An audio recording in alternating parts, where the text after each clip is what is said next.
le docteur Pierre Sedbon, bonsoir. Bonsoir. Vous êtes cardiologue à Paris et vous venez d'écrire Ma médecine anti-stress aux éditions du Moment. Alors on l'a vu, les Parisiens sont plutôt stressés. Quels sont les symptômes qui montrent qu'il faut vraiment consulter? Il faut consulter dès le moment où le stress nous dérange. Le stress a sûrement aidé l'homme à aller en avant, à faire plein de choses, à créer, et le stress est nécessaire et utile à notre vie et à notre survie. Il est évident que si quelqu'un commence à ressentir des symptômes qui sont des oppressions dans la poitrine, des douleurs, des palpitations, des sensations de malaise, il faut consulter. Alors d'abord, il y a des méthodes plutôt douces. Alors, face au stress, d'abord, il y a une chose que je tiens à dire en tant que médecin à double casquette, cardiologue et anti-stress.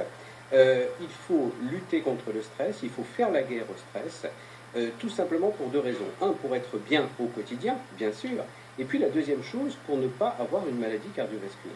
Car on ne le dit pas assez, mais se sentir stressé tout simplement double le risque d'avoir une maladie cardiovasculaire. Et ça, il faut le dire, et c'est une notion assez récente qui remonte à peu près il y a 10 ans.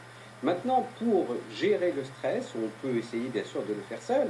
Il y a des conseils, j'étale tout ça dans mon livre, Oui, bien parce évidemment. qu'en ce moment, on veut garder les bienfaits des vacances. Bien évidemment. Je crois qu'il y a quelques conseils tout simples déjà. Ne pas aller voir sa feuille d'impôt, je plaisante, à la poste ou dans sa boîte aux lettres. Mais non, il faut déjà diminuer les excitants. Le café, le tabac. thé, le coca, le tabac. Tout ça augmente la sécrétion d'adrénaline et c'est cette hormone qui est responsable de tous ces symptômes physiques qui nous gênent.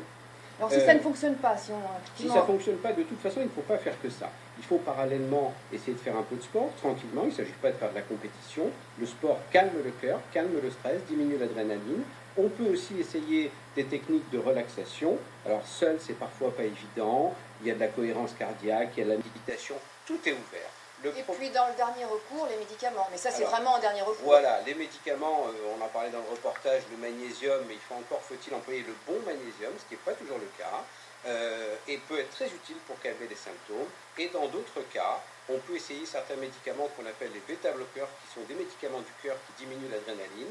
Mais surtout, deuxième appel de ma part, essayez pour les médecins, pour les gens, pour nos téléspectateurs, d'essayer d'éviter ce qu'on appelle les tranquillisants, les psychotropes, dont nous sommes toujours les premiers consommateurs au monde, et c'est une catastrophe. Mais avant, il faut quand même essayer le yoga et la méditation. Bien sûr, tout à fait. Ce sont des techniques de relaxation. Merci Pierre Sedbon. Je moi rappelle le titre de votre livre, Ma médecine anti-stress, aux éditions du Moment.